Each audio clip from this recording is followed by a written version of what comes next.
ये सब कुछ आप सुन पा रहे हैं। तो सबसे पहले तो मैं आपको निवेदन कर दूं, प्रदोष की पूजा किस प्रकार से करनी चाहिए। तो सबसे पहले तो मैं ये कहूंगा, आपको प्रदोष पूजा में स्नान करके श्वेत वस्त्र आप पहनिएगा और ईशान कोण में प्रदोष की पूजा करनी चाहिए। ईशान कोण होता है पूरब और उत्तर की जो बीच का जो स्थान है उसको ईशान कोण कहते हैं।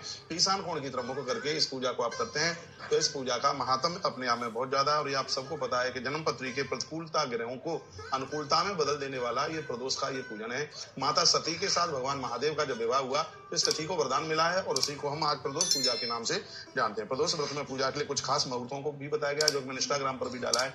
इसमें विजय मुहूर्त है और इसमें गोधूली मुहूर्त तो इसमें है ही, लेकिन इसमें निष्ठा मुहूर्त को भी बहुत बड़ा महत्व दिया गया है। तो इस मुहूर्त में वो भी मैं अभी आपको मुहूर्त भी बताऊंगा कि इस पूजा का मुहूर्त कब है।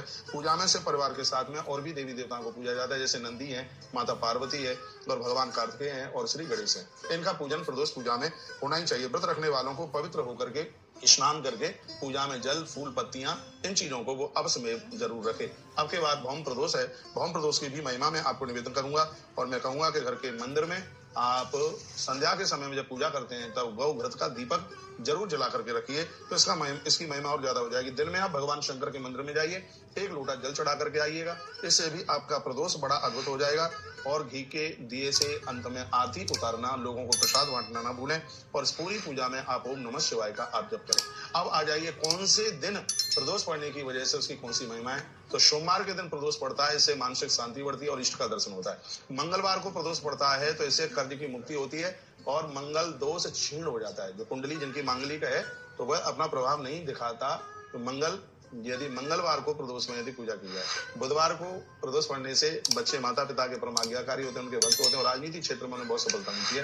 गुरुवार को प्रदोष पड़ने से लोग विद्वान हो जाते हैं, वैज्ञानिक हो जाते हैं, योग्यता बढ़ जाती है। शुक्रवार के दिन प्रदोष पड़ने से घोर गरीबी का नाश होता है। शनिवार को प्रदोष पड़ने से वंश वृद्धि होती है। रविवार को प्रदोष पड़े तो आंखों की ज्योत तो बढ़ती ही है, दुश्मन भी सम्मान करता है। इसको रवि प्रदोष के नाम से जाना जाता है। तो अब की बार भौम प्रदोष है, मंगलवार को पड़ रहा है, यानी 15 तारीख को यह प्रदोष है, तो भौम प्रदोष है।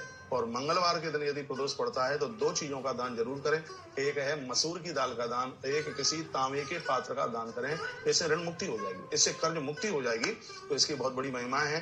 तो इसमें जो आप तांबे के पात्र का जो आप दान कर रहे हैं तो यह है तो आपके मंगल दोष को शांत करेगा, और जो आप मसूर की दाल का दान कर रहे हैं ये आपको ऋण मुक्त कर देगा।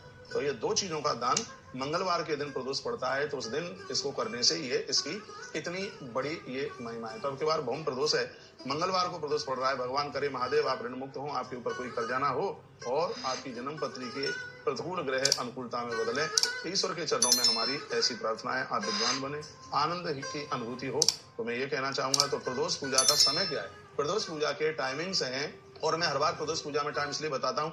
आप फलहार करते हैं पूजा के बाद या आहार करते हैं तो इतने टाइम तक भोजन मत लीजिए, आहार मत लीजिए, फलहार मत लीजिए। जितनी देर के लिए प्रदोष पूजा का समय है उतनी देर के लिए आप बिल्कुल भी मत लीजिएगा। तो अब के बाद यह 5:53 से लेकर के और यह पूजा का समय 8:22 तक है। 8:22 तक है ये पूजा का टाइम।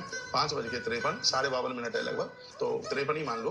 तो फिर ये रात्रि को 8:22, 22:30 तक आप मत लीजिए। भले ही पूजा आपकी पहले हो गई है, आप जो भी कुछ प्रसाद वगैरह लेते हैं तो इसके बाद में ही आप लीजिए। तो इसमें मैं तो ये कहता हूँ कि इस व्रत में सिंगाड़े की लपसी लीजिए, भगवान को भी सिंगाड़े की लपसी का भोग लगाइए और आप भी उसको आप लीजिएगा। इसमें बेलपत्र का शरबत बना करके भगवान का भोग लगा करके फिर उसको लेने की विदाई।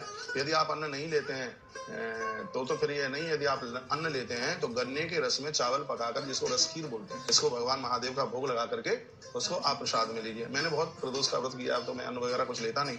जब भी मैं लेता था तो हमने प्रदोष वाले दिन अन्न लिया नहीं। पहले एकादशी पड़ जाती थी, दूसरे दिन फिर प्रदोष पड़ जाता और कभी पहले मंगल पड़ जाता, पहले सोमवार पड़ जाता। तो ये सब ये व्रत करते हम तो कभी कभी तो 4-4 दिन की छुट्टी हो जाती थी। एक टाइम भोजन लेते थे तो 4-4 दिन तक मिलता ही नहीं था, क्योंकि वो तिथियां इस तरीके से ऐसे वो तिथियां पड़ जाती हैं। देखिए प्रदोष की महिमा मैं कथा के माध्यम से, लिंग पुराण की कथा है, मैं आपके बीच में रख रहा हूँ। एक कोई युवा बच्चा अपनी ससुराल गया अपनी पत्नी को लेने के लिए। उस दिन बुधवार पड़ गया। सास ससुर ने कहा बेटा आज बुधवार है और हमारे यहाँ से बेटियों की विदाई नहीं होती बुधवार के दिन, और वो नहीं माना। वो जबरदस्ती से अपनी पत्नी को लेके आ गया।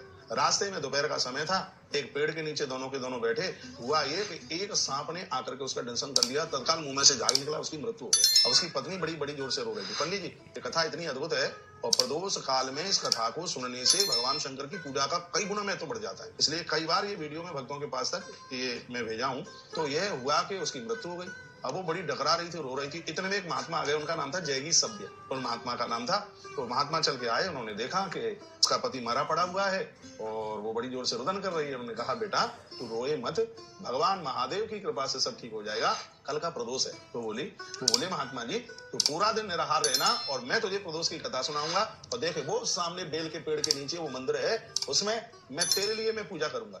महात्मा जयगी सभ्य ने पूजन किया, प्रदोष काल की उसको कथा सुनाई। ये सत्य घटना थी कि जैसे ही वो पूजा पूरी हुई कि उसके पति की देह में प्राण लौट करके आ गए और वो जिंदा हो गया। बोले महामृत्युंजय देव भगवान की जय हो। ये प्रदोष की इतनी बड़ी महिमा है, इतना बड़ा महात्म्य है। प्रदोष काल में कभी भी अन्न मत खाना, कभी भी भोजन मत करना, नहीं तो फिर एक और कथा है वो मैं अगली बार मैं आपको बोलूंगा। जो प्रदोष के समय में अन्न खाता है तो उसको कितना बड़ा दोष लगता है, फिर मैंने व्रत वाले दिन बोल रहा हूँ प्रदोष को। वैसे भी प्रदोष काल में 4 चीजें वर्जित बताई गई, जिसको गोधूली बेला कहते हैं। उस समय नारियां श्रृंगार नहीं करती हैं, उस समय भोजन नहीं किया जाता, सांसारिक क्रियाओं में लोग नहीं रहते, समय में नींद नहीं ली जाती। तो भागवत में भी वर्णन है, 4 काम बिल्कुल निषेध बताए गए हैं। तो मैंने कुछ भगवान शंकर को लेकर के आपको बात बताई। कोट लक्षम सहस्र लंबा, करोड़ों गुना, हजारों गुना शंकर जी की पूजा का फल उन्हें प्राप्त हो जाता है। किनको हो जाता है? जो प्रदोष का व्रत करते हैं, प्रदोष की पूजा करते हैं।